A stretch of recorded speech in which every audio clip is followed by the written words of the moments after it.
બનાસકાંઠાના ધાનેરામાં જૈન દેરાસર અને ઉપાશ્રય બાબતે છેલ્લા 1.5 વર્ષથી વિવાદ ચાલી રહ્યો છે। ધાનેરા તપગજ જૈન સંઘના જૂના ટ્રસ્ટીઓ દ્વારા નગરપાલિકામાંથી મંજૂરી લઈને બાંધકામ શરૂ કરાયું હતું।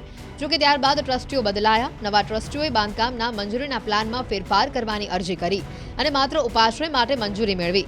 બાંધકામ પણ શરૂ કરી દેવામાં આવ્યું। આથી નવા જૂના ટ્રસ્ટીઓ વચ્ચે વિવાદ શરૂ થયો અને સમગ્ર વિવાદ ચેરિટેબલ ટ્રસ્ટ અને હાઈકોર્ટમાં પહોંચી ગયો। નગરપાલિકાએ બાંધકામની મંજૂરી રદ કરી દીધી। જો કે તેમ છતાં જૂના ટ્રસ્ટીઓ દ્વારા બાંધકામ ચાલુ રખાતા પાલિકાની ટીમે બાંધકામ સ્થળ ઉપર સીલ લગાવી દીધું।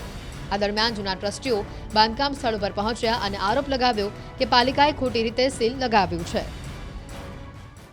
હાઈકોર્ટથી કોઈ ઓર્ડર આવેલ નથી, હાઈકોર્ટે કોઈ જવાબ આપેલ નથી ને કોઈ અહીંયા નગર પંચાયત ઉપરથી દબાણ લાવી ને આ લોકો સીલ મારે છે। આવી રીતે કેમ થાય છે મને કંઈ સમજ પડતી નથી। બરોબર ને?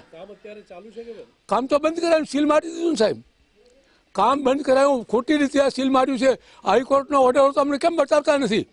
એમને ઓર્ડર તો અમને બતાવવો જોઈએ ને, એ બતાવતા નથી ને ઉપરથી નગર પંચાયત ઉપર દબાણ લાવી ને આ ઓર્ડરથી સીલ માર્યું છે। આ સંઘમાં હું જ્યારથી સભ્ય થયો છું ત્યાર સુધી એક પ્રણાલિકા હતી કે ઉપાશ્રયમાં ટ્રસ્ટ મંડળ જાજમ પર બનતું હતું અને એ રીતે આપણું ટ્રસ્ટ મંડળ બન્યું છે અને એ ટ્રસ્ટ મંડળને વિવિધ લોકોએ એને અલગથી ટ્રસ્ટ મંડળ બનાવ્યું। જે ટ્રસ્ટ મંડળ બનાવીને એની નોંધણી કરાવીને એ લોકોએ સત્તા હાથમાં લેવાની કોશિશ કરી છે। આ વિવાદ કોઈ જ નથી। અમે અહીંયા જૂનો જે ઉપાશ્રય હતો એ જૂનો ઉપાશ્રય ઉતારીને નવો સારો ઉપાશ્રય બનાવવાની કોશિશ કરી રહ્યા છે અને સાથે એક સારું દેરાસર બનાવવાની કોશિશ કરી રહ્યા છે। એના વિઘ્ન સંતોષીઓએ એ તોડવામાં અટકાવવામાં અલગ રીતે કઈને કોઈ બી પ્રકારે એ લોકો દબાણ કરે છે। હાલ જે સીલ માર્યું છે એ બી કાયદાકીય રીતે સીલ કંઈ છે જ નહીં। હાઈકોર્ટનો કોઈ ઓર્ડર થયો નથી।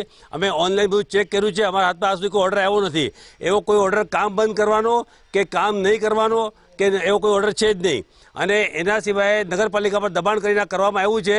એના વિરોધમાં અમે આ જગ્યા પર આવતીકાલથી કામ શરૂ કરશું અને કામ ચાલુ જ રહેશે। કારણ કે કાયદેસર ક્યાં તો અમને ઓર્ડર આપે, છાપાઓમાં ખોટી એડવર્ટાઇઝમેન્ટ આપી અને ખોટા સમાચાર આપીને છાપાવાળા મીડિયાને બી ગેરમાર્ગે દોરે છે અને સમાજને બી ગેરમાર્ગે દોરે છે। મારે એમને એટલું જ માત્ર સમજાવવું છે કે સીલ તમે ગેરકાયદેસર કામ કરી રહ્યા છો, પ્લાન મુજબ પ્લાન વગર, એના ઉપર છે। આ પ્લાન લાવો, નગરપાલિકાને ઓથોરિટી સમક્ષ મૂકો, હાઈકોર્ટ સમક્ષ મૂકો, આપ કામ કરો, અમે તમને સહયોગ કરીશું। લાવો પ્લાન, આ પ્લાન તો રજૂ કરો। માત્ર ખાલી ગઈકાલ રાતના 12 વાગ્યા સુધીમાં માત્ર ઉપાસનો પ્લાન સ્થળ ઉપર મોજૂદ છે, બીજો કોઈ પ્લાન મંજૂર થયેલ નથી।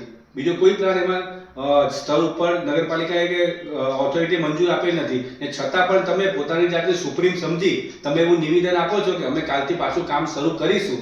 આ તો કાયદાની કાયદાતંત્રની ગુજરાતના સંવિધાનની ને ભારત દેશના સંવિધાનની બંધારણની મજાક છે કે આપની તાકાત હોય એટલું આપ લડી લો, અમારામાં જેટલી તાકાત છે સચ્ચાઈ ખાતર અમે લડીશું।